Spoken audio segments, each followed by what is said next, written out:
everyone, my name is Nexos Floop, and I'm here to talk to you about Gene Stealer Cult. Now, today's episode is going to be a little bit different. I am actually going to be interviewing what I believe to be the first GSC player who has won a GT in 11th edition. There's a small technicality to where Eric Latheris out in Australia has won one, but it was reported that the lists on BCP were not what they brought to the table, and that was for WTC purposes, and he's on Tyranids, so I have no way to confirm if it was Tyranids or GSC, so I don't know. So in my mind, this is going to be the first person in 11th edition who has won a GT level event. The list, obviously, as you've probably seen it, is right all over here. Just because this is going to be a long form content shot, we're not doing anything visually appearing. Boy howdy, this is a glorified podcast episode. So by all means, hit that minimize button and get some work done or something. I don't know. But you don't gotta watch here. But TJ drops a lot of knowledge. It was a detachment combo that I did not expect to be the first one to win. It was actually the XenoXeno build, and a very interesting one at that. So let me know down in the comments if you do like this kind of content, if this is, me doing more interview style things with other GSC players so you get different perspectives on things, is something that you'd be interested in. So I will see you all. I'll see you in the next video, but you'll see me immediately, so it's this weird thing. Anyways, goodbye, everyone. Roll that intro. Woo!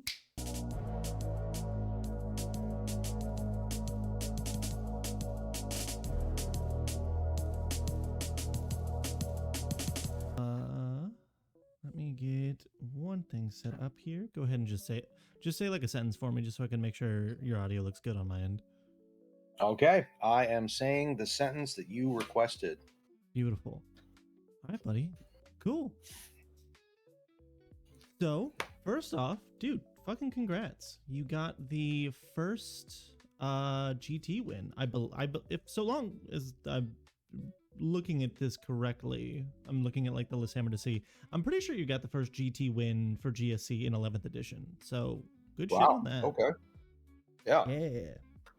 So far, everyone else, we have only been going like 4-1 or 4-2. My ass went 5-3 at Tacoma. I got my ass handed to me, dude. Oh my god.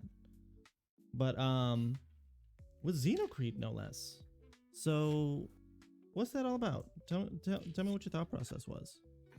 I mean, I thought that well, thank you, by the way. I thought that I have been playing I play T-Suns, is like my primary, and just looking at after the nerfs, it was like, all right, well, let's check some other stuff out. I tried a couple games with Priority, and I was like, I really like Prio, because in T-Suns originally I was playing Take and Hold, so I was like, I really like Prio. How do we make Prio work? And I looked at the different detachments, and I was like, okay, well, demons don't really have a good Prio. Like, it's not incredible. T-Suns, Grand Coven was like, it just feels like it's missing something. Like, I don't think it's bad. I just don't think it's like GT winning. You just like the points increases really hurt it. So I was like, all right, let's look at my other love, which is GSC. I really love the tricks, and I love the way the army plays. And I was playing Biosanctic last edition, and I love that. But I don't think Take and Hold is like the best place for them. So I was like, all right, let's take a look. Let's see what's Prio. And that's kind of how I settled on, XenoXeno. Yeah, so I've been going back and forth on like so many different things, because like I'm not the biggest fan of Biosanctic still. I don't think it like has really any damage modifiers that I care about. Swarm Host, or Host of Ascension in general, just being on like Take and Hold, like you said, it is good for us, but like it feels like good for us in our good matchups, terrible for us in our terrible matchups. So it just gets like so much more swingy. Yes. And so it's really just been like, we only want to sit in Prio, Recon, and if you're in a teams event, Disruption, because everyone's going to bully the GSC player to play Disruption. Yeah, no, you can do anything right, which is actually funny, because after the tournament, I was talking to my guys for Challengers Cup, and they were like, yeah, so I was like, you can play any faction, any disposition, right? And I was like, Yeah, I mean, I guess I could, like, I probably could. And they're like, all right, so like maybe just for disruption. And I was like, oh, Yeah, that's where this yeah, is going. Yeah. uh-huh, cool, thanks. Yeah, I recently just got set up to where I'm gonna be with Sanctum, and I brought it. I came in and they're like, "Oh, it's so good to see you. We're glad that you're back to play with us again," because I had played with them at the last Challengers. And then like Hmm. within an hour, they're like, "So it looks like you're probably gonna be a disruption guy," and I was like, "Okay, yeah, all right, Yep, I knew yeah, this was that's," gonna happen. but it is what it is. Yeah. Hopefully. See, the thing is, and this is a small side tangent. I personally love disruption in terms of like the theme of it.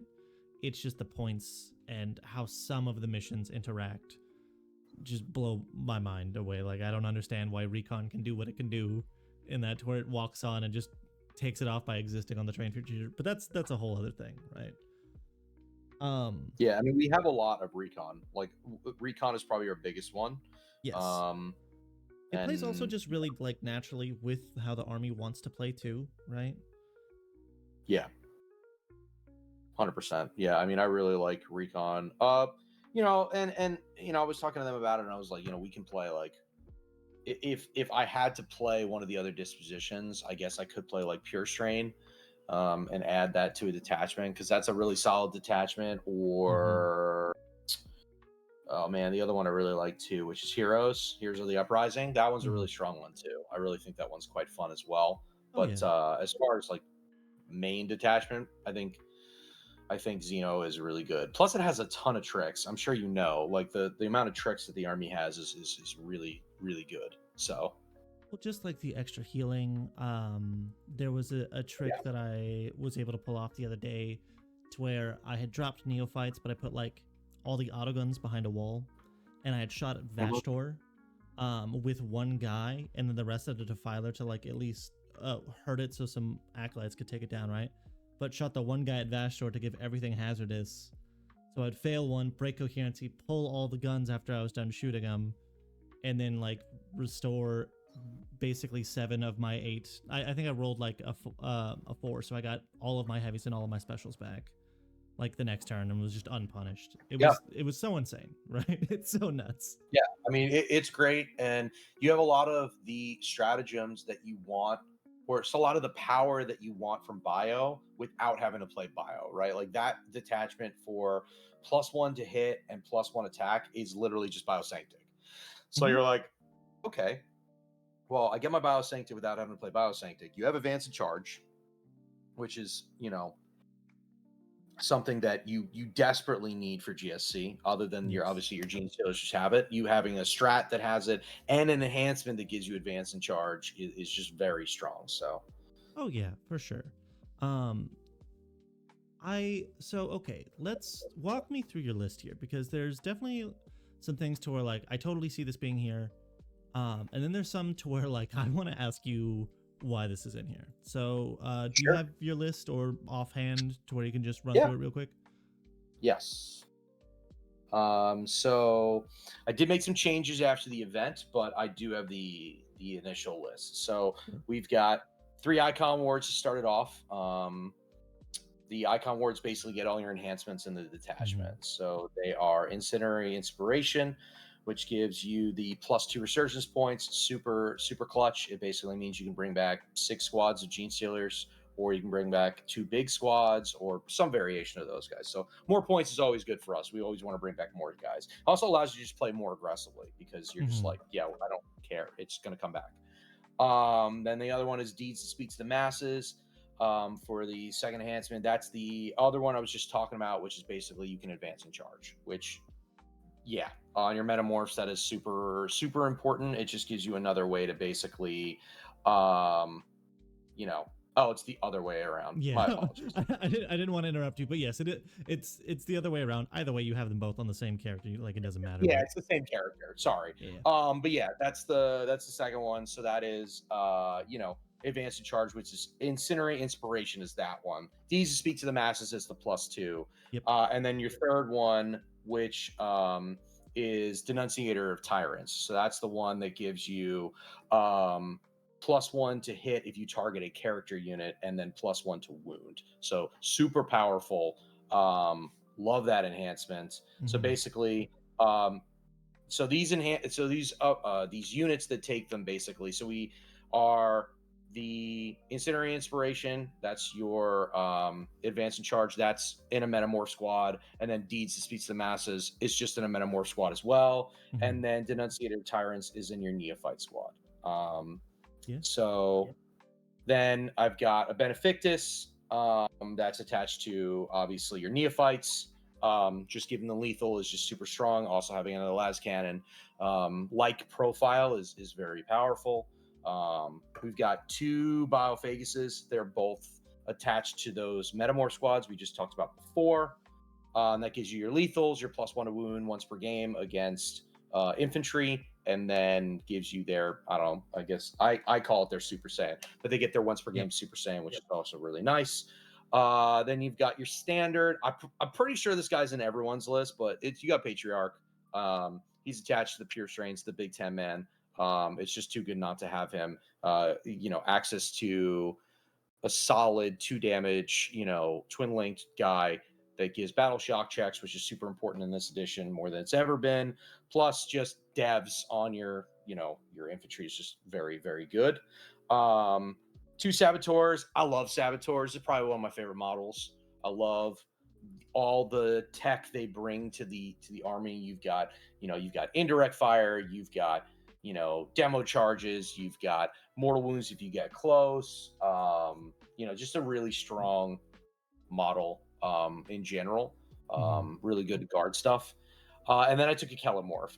And the Kellamorph was literally just in there because I had 60 points left over. And in hindsight, he obviously leaves the list almost immediately. But at the time, I was like, let me try this guy. Well, whatever. We'll see what he does. He's 60 points. He comes in. I have 60 points left over. Let's do it. Right. Sure. So we've got 2 squads of Acolyte hybrids with pistols. My CP Gen guys. First squad, awesome. Sits in your home, gets you that CP, real good. You put the anti-vehicle stuff on them just in case someone gets close, or if you're playing a particular matchup, I guess you could change it up and put them, inside the truck or anything like that. Sure. But the second squad, not good. Second squad, basically push the button, just an early go get a secondary that you need to get done, and then pretty much get picked up. Right. Wasn't a fan of it. It also came out of the list almost immediately after finishing with the tournament. Acolytes with hand flamers, chef's kiss. I mean, those guys are fantastic. Your little 5-man brick, comes into an area. Basically, it's your reroll wounds if someone's on a piece of terrain, which is an objective, or just reroll ones. Just a super solid unit profile. It's obviously Hmm. got some pretty good attacks in melee too. I love acolytes; they're great. So then we've got our 2 neophyte bricks that I talked about already. Your standard weapons, seismic cannon, las cannon, Weber's grenade launcher. So 2 of those. One's got an icon ward, one's got the Benefactus, and Yep. then a Goliath truck. Don't leave home without it. Best advice I can give, fantastic. Truck is probably one of the best things that I added to the list, last minute. Because I had 3 squads of neophytes in the list. And I was like, it feels like a lot. And going over to my head, I was like, turn 2, you're going to deep strike in. You're going to use the strat for rerolls, which is what the neophytes are there for. Turn 3, you're going to drop them down. Whatever squad you didn't bring down, they're also going to use the strat on turn 3. So where is that third unit going to be? And the answer was, it doesn't work efficiently. So I was like, all right. So I took that out, added some more trash, and then added the truck. And boy, oh boy, was that so helpful.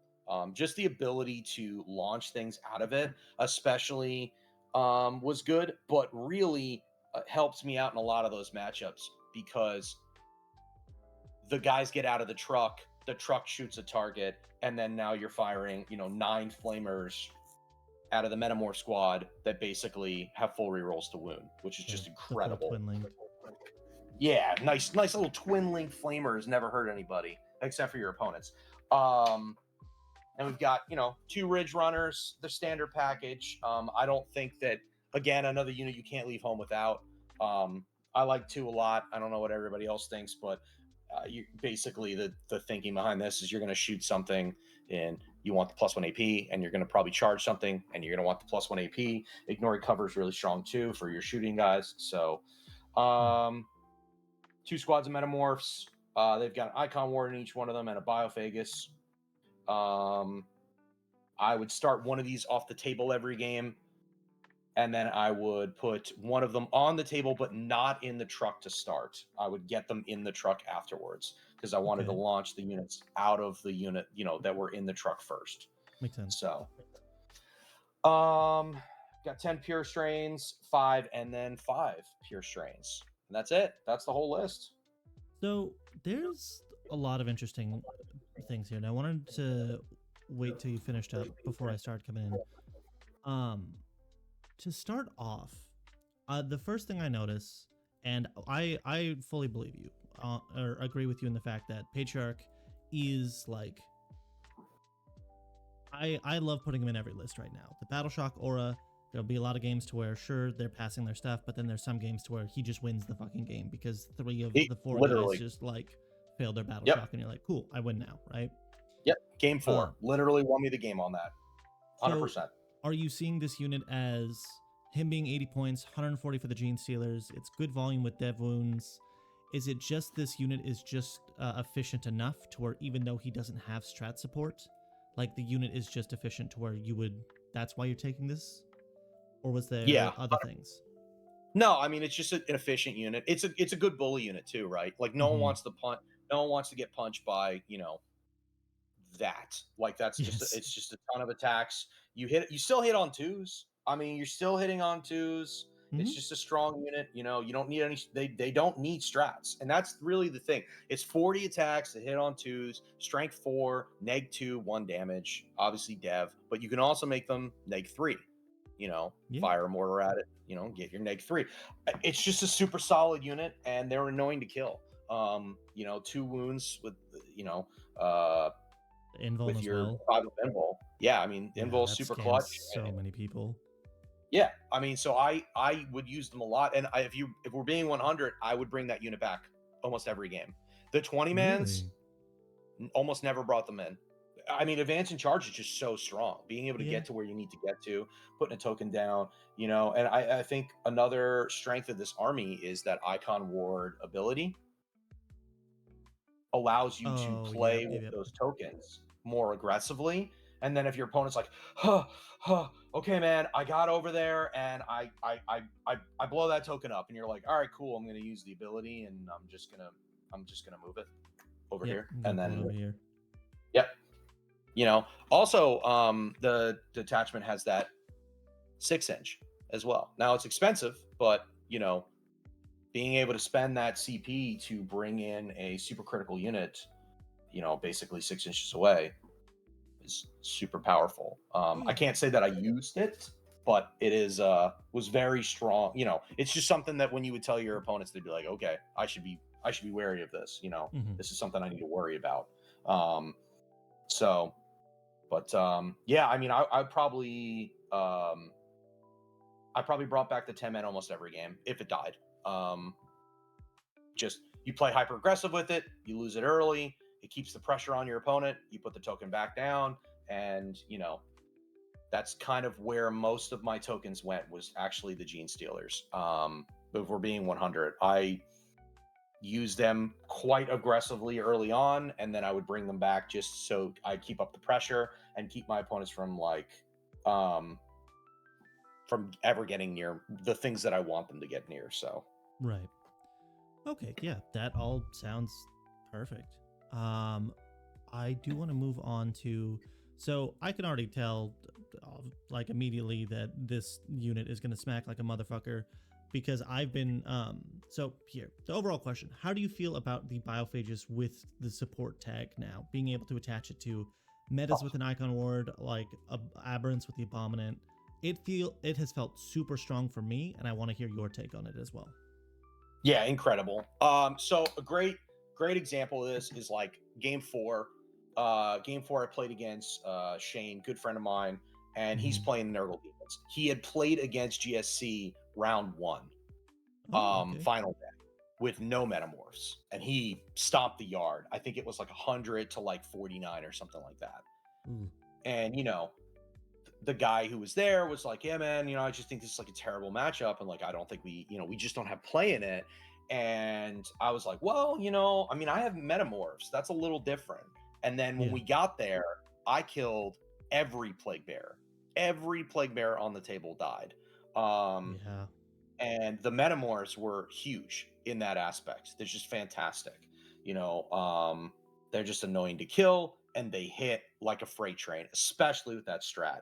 If you can get that strat on them, which you should, Hmm. um, +1 to hit, and +1 attack is just incredible on them. Yeah, Then you you're pop looking that at once per game, like +1 to 42 wound. Woo! attacks.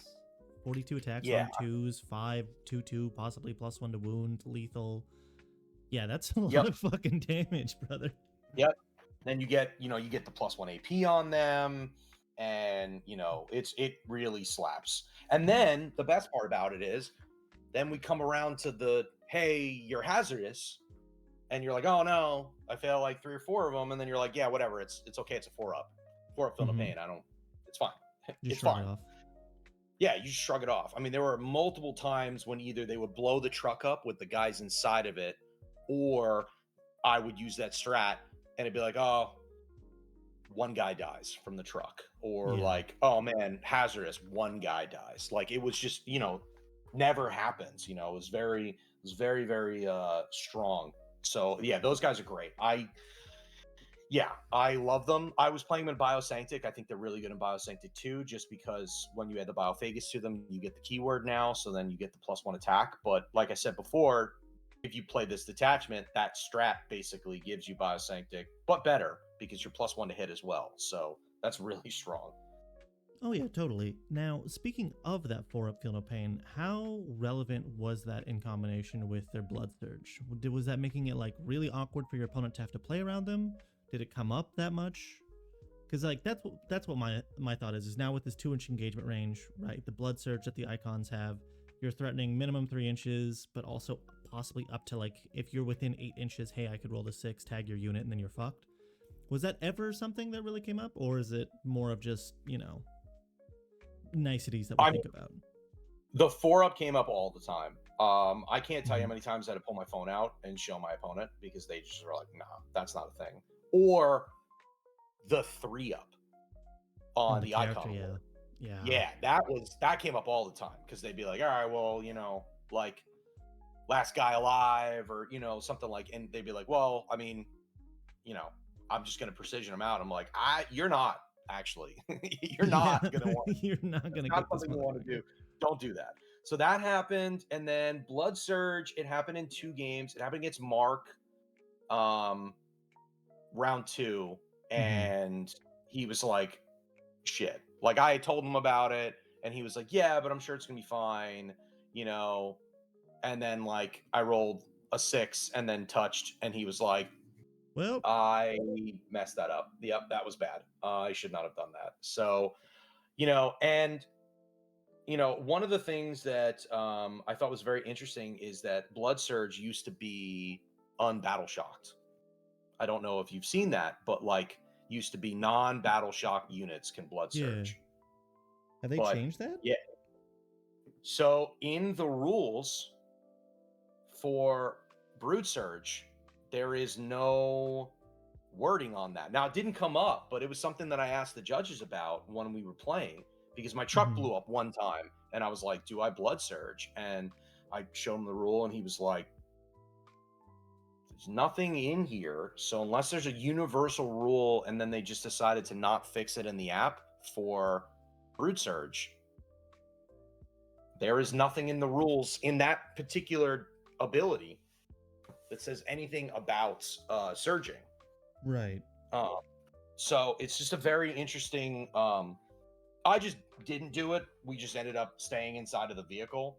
Yeah. Sorry, we ended up staying in that circle, and then he just kind of. We were already in combat, but it was something I was like, "Hey, I do have a question about this. Like, if he blows this up, what happens? And they were like, well, So it's looking like I would have to check the ability, but at least for surge move in the things that you need to not be, it does specifically say this unit is not battle shocked. But yeah, yeah, I'd have to see if like, because then if metamorphs say, oh, you just surge this and it isn't like then updated to surge moves, then yeah, then that gets like awkward, right? yeah, But it's a very weird thing. Like I said, it didn't come. We asked the judge about it, and it didn't matter. But I was like, I do have a question. We had another question too that came up during the tournament that I thought was really funny. So, game one, I forgot to bring in my 20 man. I just was like, we were having a really, I was just using the models that were on the table. Forgot to bring the 20 man in, and I was like, hey, can I spend resurgence points on these guys on turn 3? And they were like, I mean, they're destroyed, you know. so sure. That's very Yeah. funny. So like he looked it up, and like, so there's a lot of like weird stuff on there. That like, Davis is a great judge. He runs like most of the away games events. So we did have a question about that and that. Like I said, we ended up not, my normal rule of thumb is when things are weird or we don't know the ruling, I always take whatever the worst interpretation of it is, because I don't want any kind of, nonsense. So I'm always like, yeah, well, I don't want it to be beneficial to me. If there's any kind of weird way that it would be beneficial to me, I don't want to do it. But Right. yeah, so I mean, Blood Surge, like I said, Mark shot at a unit. They shot one time, he shot like, I think it was the company hero shot into me, and I just blood surged. And then the Inceptors that were just standing in front of the guys were like, that's a problem. I wasn't expecting that. Also, we have a blood surge strat in for your neophytes as well. So that came up one time too, which was really strong. Basically, someone set up this crazy shooting. It was like all these units are basically going to open up on them. And I was like, hey, I have one. And he was like, well, we'll see how it goes, because you're going to have to pull casualties and stuff like that. And then I was like, okay. So like he shot at the Acolyte unit with the feel, the Icon Ward unit with the Feel No Pain on the neophytes. And it was like, did not kill enough. I am now going to surge. And then I surged and then touched a unit that he was like, they don't melee. That's not a thing they do. So he was just like, well, all right, I had 2 other units to shoot that, but I guess you're good. Guess they're there. Yep. So we're just in combat now. So yeah. So it was a very interesting. Yeah, the blood surges are really impactful, especially with the 6-inch, and the Feel No Pain just makes it so that you just don't lose models on weird stuff anymore, and it makes the unit so much more durable. That I just feel like it's great. Plus, the enhancements are really nice. Like you want all 3 enhancements. You want Advance and Charge, and like 2 resurgence points. You want them as well. So you're gonna have to stick those icon wards somewhere. I don't believe the Primuses are worth their points anymore, and nobody takes Magoses. Yeah, unfortunately. I really hope they rewrite that rule for Magoses. They really just don't do what they should do. Yeah, I just wanted to have a fucking psychic weapon. Like I look at her and the Benny and the Primera Psyker, and I'm just like, why are you 2 allowed to have things, but she can't? What's going on here? But yeah, and it's such a badly written rule, especially now with like the, because the one of the guys does online videos that does like a 3D image of himself, and he was talking about how like it's cool because it chains together with cover, so now you get -1 hit and you're in cover, which gives you another -1 ballistic skill. And I'm like, yeah, no, still not taking that. It's still not playing that guy in a 20-man brick. We need damage. We need consistency increases or damage increases, and I think that Icon Ward gives you some good consistency because of the consistency of like models staying alive and models healing. So yeah, I will say, I like, for her being 50 points and just kind of like being a little solo character that can do it without LOS, like she's cute, but it's something to where I haven't found the point to do it. right? Like if it was to where I had 50 points left over and wanted to buy like a cheap little character to drop in and do to be a single 32 mil for that's hard for my opponent to screen, sure, but yeah, even in like the durability stuff to where like I've been messing around in Biosanctic or Host of Ascension with like Aberrants and stuff like that. The thought of like having her behind the wall, it's just it doesn't feel, it feels very janky is I think is the best way to say it. Yeah, and there are better units that are relatively that cheap Yeah. that do the same thing. Like not the same thing as in like they have the same ability, but that they will be like something I was looking at after changing this list was like an Alphys. Mm-hmm. Like somebody who's just going to shoot a unit, and if I don't want to, if the neophytes are still on the table, and I bring the new unit in, the new unit's going to use the strat. The old unit is not going to use the strat. Okay, well this is a 55-point character that will shoot a unit and give me reroll ones to hit. Yeah. Okay, cool. 55 points. Cool thing about her, she's got scout and she moves fast. So if you need to do an action turn one like a plunder or something like that, She's great. she can go all the way up there. And then if she dies, you can play the strat on whatever unit killed them to try to get some increased like rerolls as well. So even in death, she serves for the same purpose that she was going to serve anyway for rerolls. So that's cool. And then you look at that, like you said, you look at that character and you're like, I just don't. It's just not enough. Yeah.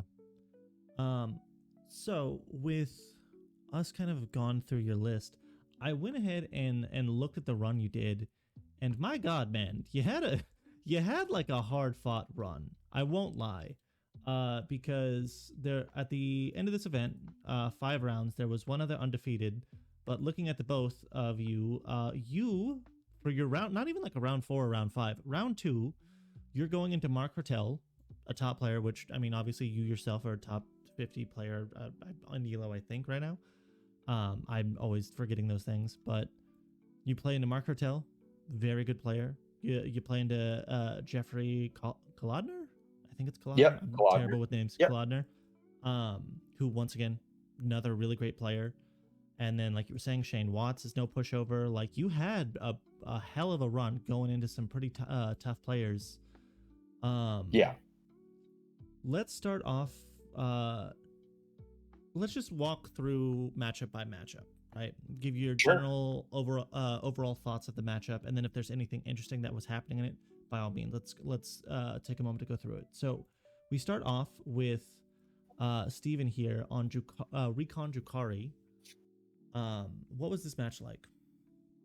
So this was different than my finals. Spoiler: I played Jukari twice this tournament. Jukari is in a great spot right now. I think they are in a fantastic spot. It's just they have a lot of units. They're kind of doing what we do. You know, they're very good at doing what we do. So yeah. But this one, you know, they do a lot of melee, and he was playing some. So, you know, he had Mally's unit, Drazar's unit, those both hit hard, and Lilith's unit. And then he has an Archon unit as well, and then a Succubus. So he had just tons of melee, not as much shooting as my the other army I played against later in the tournament. Just So taking a quick look through his list here. Sorry, not to interrupt, but taking a quick look through his list, it's those attached units. He's only got like 2 Scourge squads, but then we're looking at like 5 transports and then like some Hellion squads, some Reavers. Like he is charging you. So yeah. Yes. So, you know, in this matchup, it was kind of, you know, Prio into Recon, or, you know, is kind of an interesting one where they're trying to do, you know, you're trying to kill things on pieces of terrain, holding an objective, and then, you know, you push the button.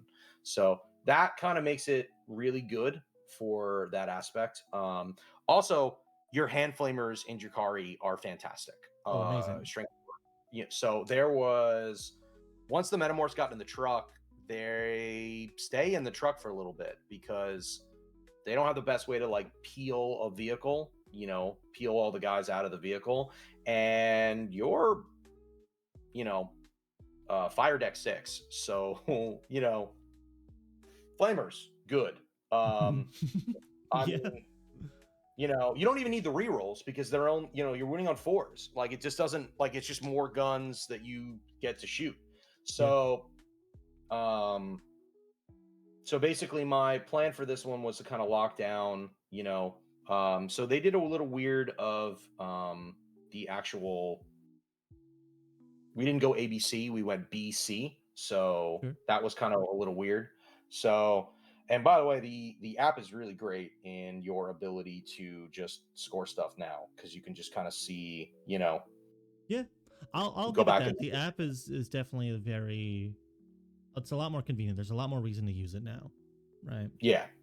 So I mean, so basically, points wise, I kind of just really he ended up going second on this one. So I ended up getting first. So I really got to push and get in these positions early on. And this one had a center building, like a piece of terrain that was in the middle. So kind of the truck got to stage there, and that was really important for kind of launching those things forward. So I kind of just stood on the left-hand side of the board because it was like hammer and anvil. So it was Hmm. basically like hammer and anvil. I kind of just stuck to the left side of the board and then kind of just attacked him with small units on his expansion objective. And he made an error on turn 2 and left me a gap on his no man's land objective. So I was able to you know, or sorry, his turn 3. I was able to wrap it in and basically put down a unit. So, he just didn't get to score primary on that turn. He like left a gap. He had like a venom on it, and he was like, "I'll be fine." And I was like, "Okay, well, I'll wrap it on this side of the objective, and then you can't hold that." And then other than that, it was just like pure pressure, just in the middle. I make sure, anytime you put something in the middle, I would just pick it up, Yeah. and I think that's one of the strengths of our army now too, is like being able to be hidden at 15. A lot of your Very strong. melee, yeah, it's just going to go in there, pick up something, and then just be sitting in terrain. So that's that, so that was kind of how that matchup went. It wasn't too crazy. Oh, also, indirect is king, is so good. You just pick up small units, especially in the Drakari matchup. Like they just, yeah, ignoring cover after the first one and like being able to just kind of, even with hitting on sixes, most Yeah. of the time I was hitting on fives, because you like sit in the terrain, see what you were trying to shoot at from behind a wall, Yeah. or like from the other side of the terrain, and then you can kind of be like, oh, yep, I can see you now. So hitting on fives, and then being able to ignore cover and things like that is really cool. So it's just like pick up, a scourge here, pick up a scourge there, So that's not what Drakari want to do. They don't want to get, Yeah. they are the army of death by 1,000 cuts. They do not want to be cut 1,000 times. So Yeah. being able to just kind of like pick up units, pick up a guy here, pick up a guy there. By the time they hit you, they're just not hitting you at full strength. So Yeah. All right. And game ends with a pretty decisive 97 points to you here, and then for your Jakari opponent, we're looking at 97 to 75. So pretty strong win here. Um, yeah, Going to round 2, you got the boy Mark Hertel, all yeah, also on recon as well, right? yes, yep. And again, it kind of, what we talked about before, right? Is like the strongest attachments right now are like recon, prio, Yeah. taking holds okay, and then purge is okay. Um, no one plays distro unless they have to. Mhm. But yeah, so me and Mark, we're great friends. I bounced some ideas off of him, about lists and stuff like that, and we play Slay Spire 2 all the time, almost a couple Hell nights a yeah. week. So we're super, super good friends. So I knew this was going to be a good game. We just expected this to be the finals, and then it wasn't, right? So Yeah. round 2, we get paired into each other, and we did Dawn of War. We had played on TTS the prior week with me playing T-Suns, and that kind of sealed the deal. We played T-Suns, and I was playing Grand Coven, and like he ran me down. It felt terrible. The game was just like, oh man, this is so bad. I don't have enough units. We're playing Dawn of War. I can't hide things like I want to, and I can't push up and do stuff. So then when I got in this pairing, I was like, oh, this is like night and day. This is a night and day game because I actually have agency to play the game. So, I ended up going first in that pairing, and I was able to kind of, put pressure early on in the middle, and I kind of sent those gene stealers out like I talked about. One of them Mhm. did the action in the middle, and then the 5-man kind of ran out of the truck, ran up and killed his scouts. I did some small arms fire as well, because obviously 5 gene stealers are not killing 5 scouts. So I did some indirect fire into them. I think I picked up 1.5. It might have been 2. I can't remember. And then the gene stealers kind of ran in and charged up and picked them up. So after that, he brought out some units to deal with them, and he brings out Tiggy's unit to kind of, that's his small 5-man, so he doesn't have to really do a crazy amount of damage, and obviously they pick up the 5-mans quite easily. Yeah. But then on my turn, I get the big brick out, and I run the 10-man metamorphs out, and then try to charge him. He gets back in the transport. With the strap, but then I just pick up the transport, and then some of the guys die getting out, and then I'm like, okay, cool. So I'm here. So this is where kind of the crazy moment happens, right? So I blow up the truck, I get back onto the objective, and he moves Gilliman up, and then he sets up his next turn. So he has like Tiggy with what's left of the unit. I think he lost like after shooting at them and like the explosion, the truck dying, he has the guys next to the objective. He moves them up. It's like 3 in Tiggy, and then he drops the interceptors down, runs out the company veterans, and he's like, okay, cool, here we go. So I'm gonna like toast this unit. So I'm like, hey, got blood surge, Mhm. and he's like, that's fine. If you wanna, I think I have enough damage here to pick up most of what I'm looking at. And I was like, okay. So he shoots the unit. Gilman's far away, not super close, but he gets Gilman to get ready. And then basically he shoots the company heroes at me. And I'm just like, all right, the blood surge. Roll the blood surge, rolls a 6. And then I just touch. And he's like, shit. So now the Inceptors have almost no target.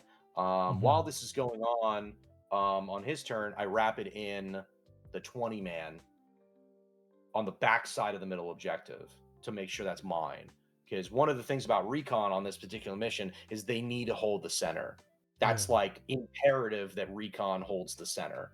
And I'm just like, that's not happening. I'm not letting you do that. So I basically just drop in like a 20 brick, you know, like Yeah. on the objective, and I'm like, yeah, so this is mine now. And that was like a big play there, because obviously like Gilliman runs through the metamorphs. It's not really whatever, Yeah. it's Not even a fine. challenge for him. He just Nope. says you're dead now.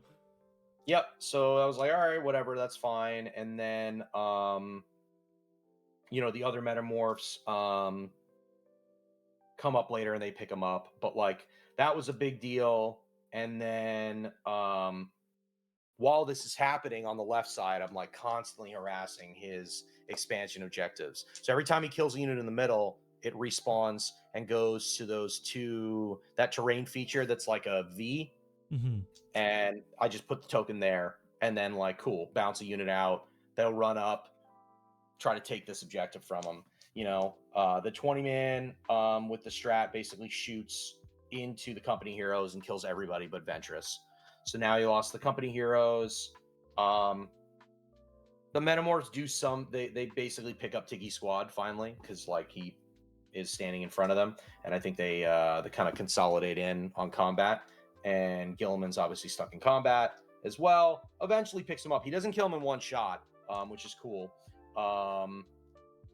And that pretty much that was a big play, because once I held the objective, I sticky it, kind of run my other units up there, I basically just was like, you're never getting the middle. I'm never letting Yeah, you get this just middle. body blocking him the whole time. Yeah, I'm just gonna body block you, put units up there every time. And like we went into turn 5 and I was up like 30 points. Like Yep. like he obviously made it very close. It was a 5-point game, but like realistically, I clocked myself, which was bad. One thing to note here, that I haven't explained yet is this is my first GT with this army. So I'd never taken Oh, it to a really? GT. I had never played an RTT. Yep, I just played a couple test games and that was it. So to have to play into these people at this at the At level that they're at level.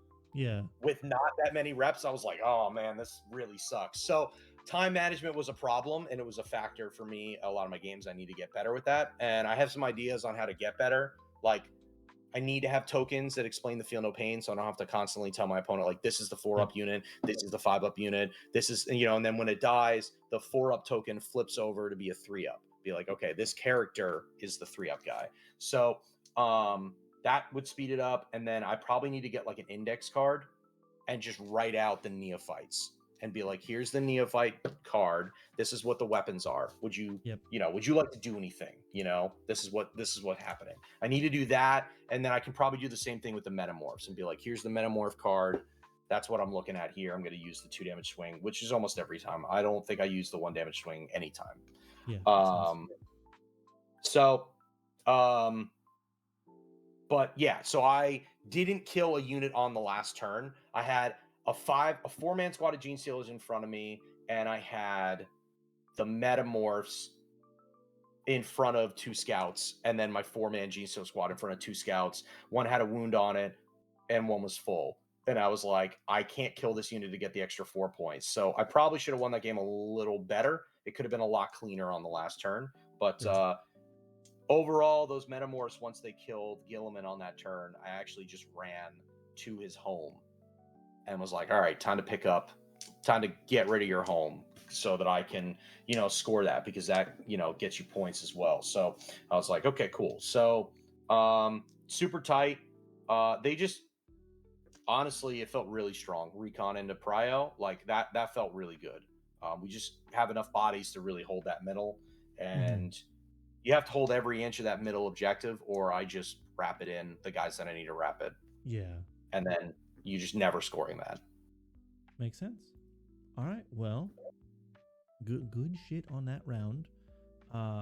Moving on to going into Kolodner, going into Sisters here. This was rough. This was Prio on Prio. This was not my favorite. I don't like the shipping crate nonsense of the middle objective where you can't actually stand on the piece of terrain.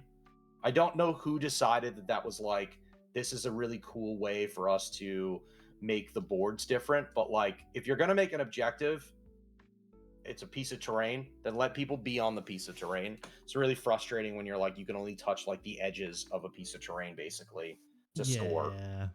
It's a choice. Yeah, definitely a choice. Yep. So Prio on Prio, he's got regenerating basically characters, so that's super frustrating for me. And this one kind of I played hyper aggressive. So I put the 10-man inside of that V. Yeah. Basically right across from his expansion objective. So he had Celestine over there, and he had 5 novitiates and one of his, I think it was the autocannon tank. So one of them and one of his engines, one of the mortifiers. And I was like, okay, so turn 1, he does some stuff, nothing too crazy, and then he gets like beacon and like beacons the novitiates, and then beacons a unit in the middle, and then beacons the unit on my expansion because of his scout moves and stuff like that. So then I like ran at him with my head down, just screaming. Yep. So Broodlord manages, the Patriarch managed, I call him Broodlord still. The Patriarch manages to roll a 5 on the advance roll and just Very nice. rockets forward. And I'm just looking at Celestine and the Zephyrim that he has and the 5-man novitiates, and I just slam into them and pick up the novitiates so he doesn't get burden for those. And then Celestine unit, I kill everybody in the unit except for Celestine. And that kind of like set the pace, because then once Celestine has to spend the rest of the game basically like, I heal 1, I heal D3, and like now I do this, and I was like, cool. And then since I killed most of the stuff on that side of the board, because on the right hand side of the board, on the left hand side, his left was his Mortival unit. So I was like, I'm gonna stay away from them. They can do whatever they want over there. I'm gonna pressure this side. So I just launched stuff at that side for most of the game, and then at the middle as well. So I killed the unit in the middle.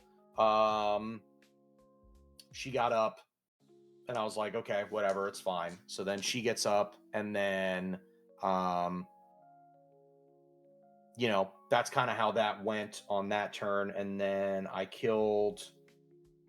used the 5-man. This is like the only example that the anti-vehicle guys were actually useful, is they ran into some mortifiers and they they killed the mortifiers. But other than that, I was like, man, these feel bad all week, because people kept asking me, they're like, anti-monster, anti-vehicle? I'm like, nope, Just vehicle.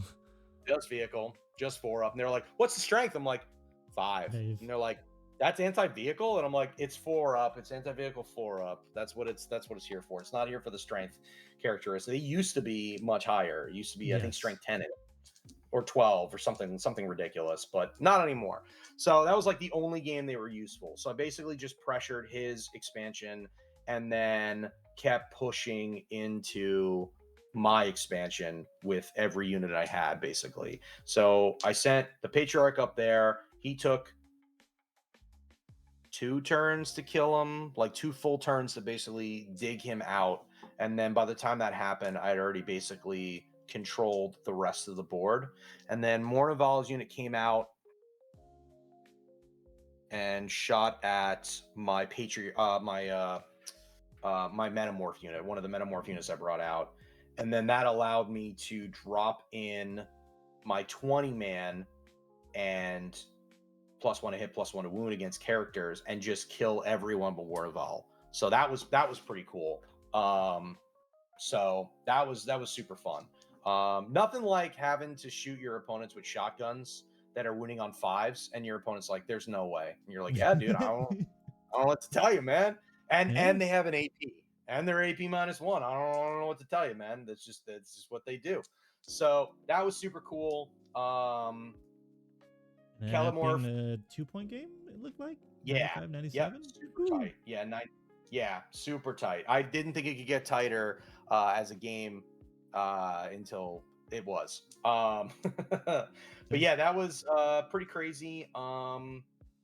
It's just prio on prio. I think that I could have played that a little better, make it not as tight, but I just had some I made a misplay, and I just did not have a unit in the right spot. It was one of those like fight on deaths, and then I didn't consolidate afterwards, and then I was just standing in the open, and he was just like, cool, I can see a model that's not in cover. And I was like, fuck, okay, they're dead, you got them. Like, that's my bad. It's a weird interaction. Fight on death is such a weird interaction because you don't get to overrun. Yeah. You're just kind of stuck there. So I didn't touch them. Right. Like, I didn't like fix them, so then they were just out in the middle, and I was just like, oh, they're dead. You're right. No, you can see one. That's my bad. Should have consolidated with those guys after. We're piling, Right. I should have properly moved those models, and then they just exploded. But yeah. So that was pretty tight. Nice. And then going on now, we have Shane Watson into the round 4. This was that Chaos Demons that you were talking about, to where the metas just tear through the Plague Bearers. Yeah. I mean, like, I stayed with Shane the night before, so me and Shane are very good friends. Hmm. So like, thankfully, I got to explain to him how my army works because we thought we might end up playing, and then we did. So he already kind of knew all the stuff, which made it really, really nice. And then yeah, 2 damage is just what you need for plague bearers, and I just kept him at a Yeah. point where he was constantly using strats to try to, you know, cause me to take battle shocks, because that's the only way that you win that game is you basically maybe take battle shocks. So Patriarch had a super crazy move, basically won me the game up top. At his expansion objective up top, he charged in with the unit of plague bearers, makes me take a battle shock. I pass. I make him take a battle shock. He fails. Ooh. And then I held the objective, and he didn't get to use the strats that he wanted to use on that unit. So That's then I got big to just rough. tear through that unit of plague bearers. Yeah, because I'm not super familiar with Plague Legion and or Warp Tide, but it's just, well, I believe Warp Tide is the one that gives him advanced charge, but like Plague Legion is Yes, just the like infinite debuff, keep taking battle shocks. Like correct. it's a very I weird detachment, but it always seemed cool. It is super fun. I actually won that game because I literally he made my neophyte unit with the icon ward take 4 battle shock checks in one Woo! turn. And I passed every one of them to a point where I literally had to take the phone out. I was like, listen, I'm 90% sure this guy's leadership 6, but I just want to check. And I was like, yep, nope, leadership 6. Because he was like, take 1 at -1, pass. Roll. All right, take 1 at -2, pass. All right, unbattle shocked at the beginning of the turn, also passed. And then he was like, I'm going to shoot this unit, requires it to take a battle shock, pass as well. And he was like, all right, man, I don't know what to do here. Like, he needed me to fail so that he could hold this objective, and he just couldn't do it. That's So, crazy. yeah, it was a crazy game. 95 to 100, too. It would have been 100-100 tie, actually. Damn. Yeah, so that's Yeah. like that's a game-winning set of battle shock, or like a Yep. tournament-winning one, because then the other guy would have been a 5-0 and you would have been a 401. Uh-huh. Yep. Woo! 4-1-1. Yep. So, yeah, that was kind of crazy. That icon ward in that neophyte unit was money. He just kept passing battle shocks, and I was like, hell yeah, dude, you're such a boss, dude. I'm gonna go home and paint you extra good. Hell yeah. And then okay, just to real quickly go through our last game here, going into Mm-hmm. Z Martin on your other Drukari. This is a 1-point game. Yeah. How'd this go? So disruption on disruption. I will be honest with you. I did not practice this prio on disruption. I did not Uh-huh. practice this, and that kind of cost me a lot of points because the layout was weird. It was That'd the be cut down layout the C, middle right? one. Yeah. Yeah. So like we played, what was it? BC ABC. It was C. So um and yeah, it's like cut down the middle. I hated it. So I kept trying to get plunder, and I just couldn't, like, my brain was just fried at that point. And I'm like, I go here, and he was like, no, that's not your territory. That's still in your territory. I'd be like, all right, I go to the middle and be like, nope, not in your territory. I'd be like, I go to your expansion, nope, not it. I'm like, oh my, I don't know what to do here. I didn't get plunder until turn 5 when the Kellamorph like was in his deployment zone and was like, all right, he's gonna touch this piece of terrain and finally plunder. I drew plunder on turn 1. I didn't score till 5. So funny. My brain just could not figure it out. So I was like, Yeah. okay, that happened, and then I could not figure out how the mission works because the mission on disruption just doesn't make any fucking sense. So I kept trying to read it, figuring it out. I missed a critical button push, just because I just had not played the mission enough. So I pushed the Yeah. button on my 1. I should have pushed it on my 2, and then I could have had the objective that I wanted to have it on. And then I Mm-hmm. kept trying to go to the middle, which that's not where the thing was. I should have been sending my resurgence points to basically go to my expansion and just constantly be throwing units, because that's where the objective was, or the terrain feature was like right in front of my no man's land. So that's why it was so close. And then time was a factor again on this one, again, because like I said, I missed some crucial time. So instead of killing a unit, I had 1 Calibite left with just 1 wound, 1 Calibite, and I had like 23 seconds, and I was like, I'm just gonna go here, do this action, and then that's my points. Instead of just being like, if I had a minute, like my Ridge Runner ran up to touch, like moved up to touch the objective, I could have just shot his guns and the mortar at that Calibite, Yeah. and then that would have won me the game, because then I would have won me the game better, because I would have gotten more points there. But yeah, it was just a super close game. That if I would have played the mission more, I think if we played the mission immediately after, it would not have been as close, basically. Hell yeah. But he's great. Z played great. Turns out we don't like Kronos, and I don't like Talos. That's not what we want to play against, because they can just bring back a Talos or a Yep. Kronos. I can't remember which one it is. Anytime they basically kill a model, which I don't know if you know this, but paper They mache do a lot of. is what GST are. Yeah. Yeah. So I would like run up, kill one, put one down to like, and I'm like, oh, hell yeah, totally decrease that unit in half. And they'd be like, all right, spend a pain token and then melee you. Kill a guy. All right, cool. Bring it back. And you're like, shit. Well, it's also like one in of the big shooting. things- So I remember I had actually tried XenoXeno, and I played against a friend who had run 3 of each of them, 3 Kronos, 3 Talos in the 2-mans. Yep. And it would be like, yeah, in shooting, kill a guy, regen. All right, in melee, kill a guy, regen. I'm just like, what is this unit? Yeah, I had that's probably where I struggle the most. I think if I replay that game, I look at like killing everything else that's not them and leave them alone. Just don't even try, because like I struggled so much to pick those up. But yeah, it was super fun. He was really nice. We had a great game. He played very tactically. It just I just think my inability to read that secondary, that primary was like, oh yeah, because afterwards I said it to him. I was like, oh, I could have just been on that that piece of terrain to score, and he was like, that's I was like, God, that's the whole thing. Right. Yeah. So he didn't score it either. That was the other thing. He was never on it. So like after turn 3, he had pushed the button enough where there was only one point left, and then he just never scored it. So I was like, there must not be a way to score it. So I'm scoring 7 points a turn, and he's scoring like 7, and I'm like, okay, there must not be another way to do it. And then like turn 5, he was like, yeah, so at the end of the game, if I hold this, and I was like, oh, we could have both been holding this. He's like, yeah, that's where I mumbled under my breath last turn, because I fucked up, and he charged his Archon that was standing on that piece of terrain into the middle to kill like a 3-man Gene Stealer squad. And he was like, oh man, I fucked that up. And I was like, what? And he's like, yeah, it's fine. So like, I guess he knew, but I didn't know. And then he wasn't standing on it, so he wasn't scoring it. And I was like, okay, I guess this is the only way I score. I was like, man, this mission sucks. I'm only scoring 7 points a turn here. But yeah. That's but crazy.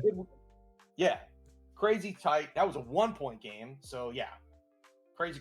5-2-1. I think honestly, my major takeaway was like play faster, get more tokens and stuff. I had the tokens for the AP, I had the token for no recover, but if you're going to play this list, you definitely need to speed up the way that you explain things or make visual representations to make it easier. Because if I had probably 2 more minutes on each game, I think I just win by at least another 4 or 5 points. So makes sense. So that's actually going into like the wrap up, because there's like a lot of moving parts in this. There's a lot of things to where we're getting the exact amount of buffs we want here, and then some things we're saying are just so efficient that they don't need the buffs. What is your takeaway of this combination of Xenocreed and Xenocold? How do you feel? Do you want to keep continuing to compete with this kind of list? What changes do you want to make? Just give me the full spiel. Go for it. Yeah. So, I mean, honestly, the list felt super strong. I feel like the cache of units and abilities that you have is fantastic.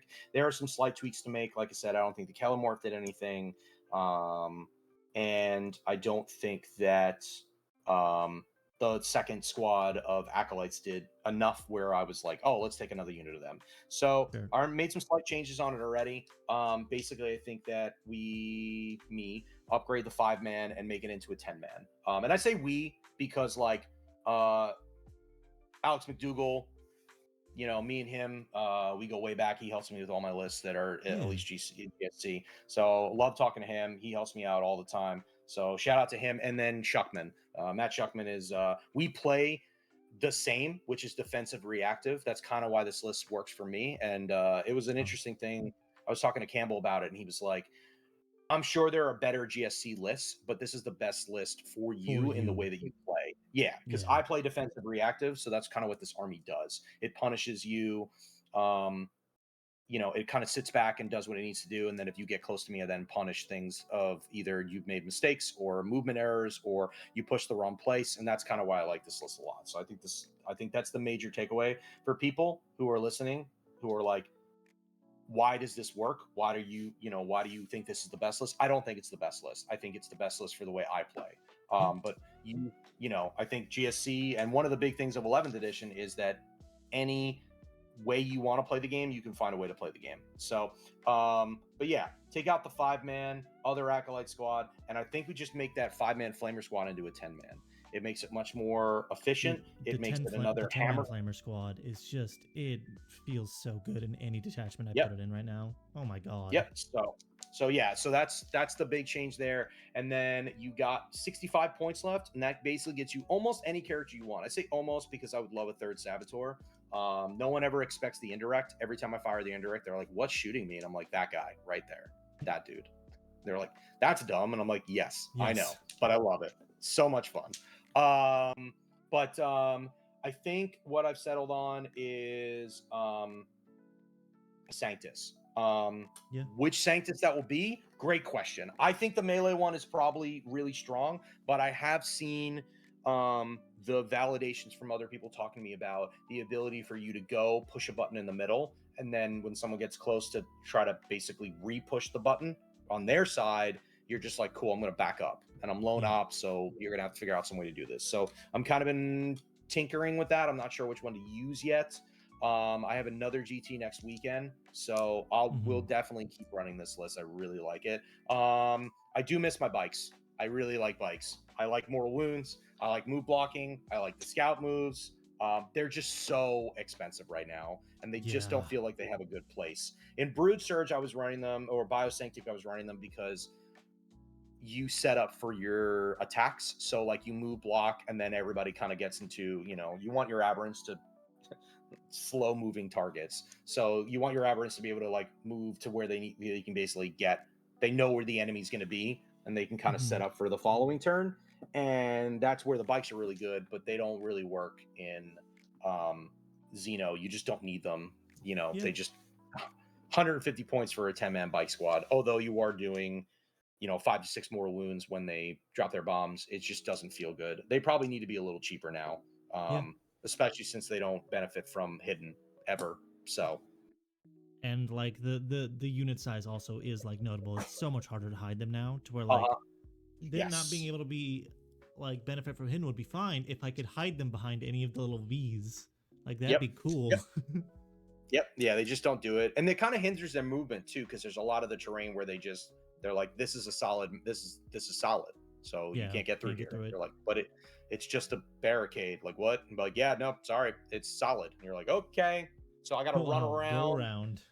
Yep, still try to get mortal wounds off. I think in that particular instance, like you would want to play them in another detachment and maybe have an alphas with it, so that you at least have that extra 6-inch movement. But yeah, other than that, the list feels great. I really like the list. I really think it solves a lot of your issues that you have, where you're just like, how do I deal with a lot of, that plague bearer list is no joke. You need something that's going to deal with 2 wound models in mass. That deals with it really well. You need something to deal with your night matchups, and lots of lethals deal with that very well. Yeah, you just do a lot of damage with those.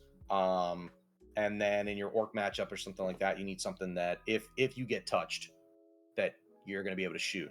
And a lot of the time, people forget that like those metamorphs, those are flamer pistols, not flamer assaults or flamer, shooting guns. So you are able to flamer in combat and then punch in combat. So that's super effective. And yeah, I don't see any glaring things that it's missing. I do wish that we had a little more anti-tank fire, but I think you're always going to wish that because you're not playing Final Day.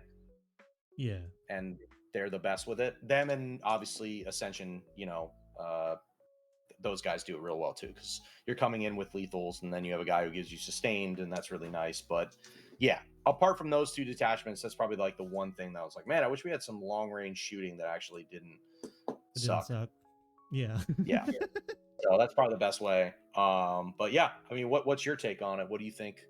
If you had to run it, what would you change? So the thing I like about XenoXeno right now is I feel like there's like a bunch of different ways that you can play it when you want to focus on like different types of units. And I think you talking about making the list play for you, like it being a stronger list for you, is very like, I resonate with that a lot, because I look at like shit like Outlander Claw and I'm like, this is a great detachment. It's not for me. I will do dog shit on it, right? Right. And I'm really good with horde lists. So like when I've been writing the XenoXeno list, it's been with like 80 Neos or just a billion 10-mans, right? Because I like to play very aggressive. I like to be in my opponent's face, and I like to just be like, I'm taking away your two most important resources, and then you just don't have the volume into me. But I like, Yep. what's interesting about this is that a lot of what you have in your list is, it's both very specific tools, but also can just fill general purposes as well, right? Like this Denunciator of Tyrant Icon Ward is not only just a durable brick because it's 21 bodies with a 5-up Feel No Pain that are probably going to be in cover, so they're -1 ballistic skill to be shot as well. But then just the Denunciator, see, I would have just been like, oh yeah, let's go ahead and put on another Benefactus, right? But you are basically finding a way to get the benefits of lethal by, in a pseudo way, by getting this +1 to wound here. So sure, 6s to hit don't auto wound for all of your shots, but now 5s to wound anything in the game, right? And that's amazing, while still having it be a super defensive piece. I think a lot of things here are good. The Patriarch with the Gene Sealers, I never would have thought to honestly add in, but you know, just the volume that you have access to is very good here. I like this list a lot. I agree also with taking the Kellermorph out and taking one of the auto pistol squads out, and like getting like a 10-man of flamers in, because once again they're just so good. Oh my god.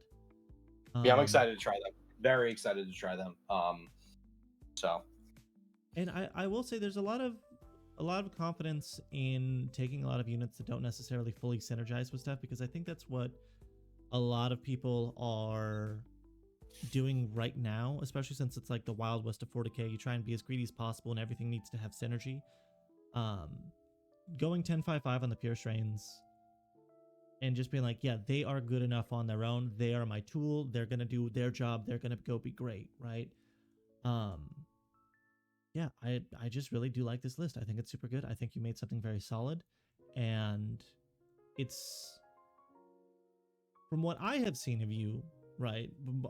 I know you as a T-Sons guy, right? And so there's still enough like tricks in here while still playing the defensive style I've seen you play when I do watch your games, that like, yeah, I can see this fitting like the play style that you're talking about, of wanting to be more defensive and having answers and being able to react to stuff. And I just think it's cool. So It was very funny. It was very funny because someone was like, you know, there were 3 GSC players, and one of the GSC players over the weekend was like, I'm glad that you won and I didn't win and you were best GSC, because then Fluke's going to tear your list. We'll look at your list and tear it apart. And I was like, that's okay. I don't mind. That's fine. And before we even spoke, and I was like, okay, yeah, all right, yeah, that's fine. I said, you know, this works for me. This is a GSC list for me, the way I play. So, you know, I can't stress that enough. I don't think it's the best GSC list in the game right now. I do not think it is. Like, I don't even think that even people should run it without looking at it first. Like, don't take it, you know, don't meta list it and take it to a GT and be like, I'm going to go 5-0 as well. Sure. I'm going to crush this. I think you take this list and it's a good starting point, you know. But it was very funny that they were like, yeah, they'll look at your list and then he won't even look at mine, because you're the one at the tournament that did well with GSC. Well, now I need to go find this motherfucker. All right, I need to go rip and tear into him. Yeah, and I was just like, all right, man, that is true. You know, I was like, he will definitely review my list, I guess. I don't know. So, holy shit, there was 4 GSC players. My god. Yeah, dude. Well, Yeah, dude. The uprising is coming, man. Everyone's trying them out. That's I think sick they're to in a really see. great spot right now. I think they're doing super well. I think you can play whatever you want. I think Yeah. Bio's great for your aggressive play styles. I think Ascension's really good for aggressive shooting styles. And I think Final Day is just good for. I like NIDS. I like Yeah. NIDS. I like GSC. Let's play them both together. Dude, So, I keep looking at Von Ryans and being like, or Final Day and being like, Von Ryans are 55. What the hell is going on they here? went What? down, dude. Yeah. So McDougal is Final Day, 100%. He's Yeah. on the train. He's on the train. He's got the ticket purchased. He ran them all at the end of 10th edition. So like Yeah. he's telling me all the good words and like, yeah, man, I do this and this with my Von Ryan. He's like, I put Von Ryans on my list. I wasn't taking him before, but like at 55, They're you so can't not good. take him. Yeah, you can't not take him at 55. So yeah. Yeah. All right. Well, hey, thank you, boss, so much for this. As we're ending out here, do you have any kind of shout outs, things you want to give any kind of thing to, where people can find you, anything like that? Yeah, so like I said, shout it out. Matt Shuckman helps me with my list. Real great guy. Don't know what I'd do without him. Same thing with Alex McDougal. Fantastic guy. If he's like an unsung hero of GSC. A lot of people don't know about him because he's up in Canada land and doesn't play a ton of events. But that man is Mm-hmm. solid. If you see him at an event and you see his list, it is usually methodically made. He knows exactly what he's doing with GSC. So he's great. And other than that, you can find me on Facebook. I do Lord of Chaos. It's been a little quiet for a while. I really was kind of burnt out at the end of 10th edition. So I've been slowly building it back up. I do coaching and stuff like that, try to help people get better and just try to help the community out. I do a live chat every Thursday, and I sit in there for an hour and ask any questions. I answer questions and talk about stuff, 40K stuff. So hell yeah, boss. Well, all right. Once again, thank you for coming on. All that fun stuff. I'll go ahead and stop the recording here. And that is going to be it for today's episode. I know that it was a bit of a different thing. I don't have really much of anything else to say. Because, well, everything was said, but I didn't feel like not having an outro. So, hi everyone. If you liked what you saw, leave a comment down below, like, subscribe to the channel, all that fun stuff. If you do want to level up your game, just a small reminder that I keep forgetting to tell everyone, because there are people in my Discord who don't even know it at this point. I do coaching. If you are looking to upgrade, your kind of 40K play, anything like that, hit me up. I've got pretty decent prices. So I will see you guys in the next video. Roll that outro, baby. Woo!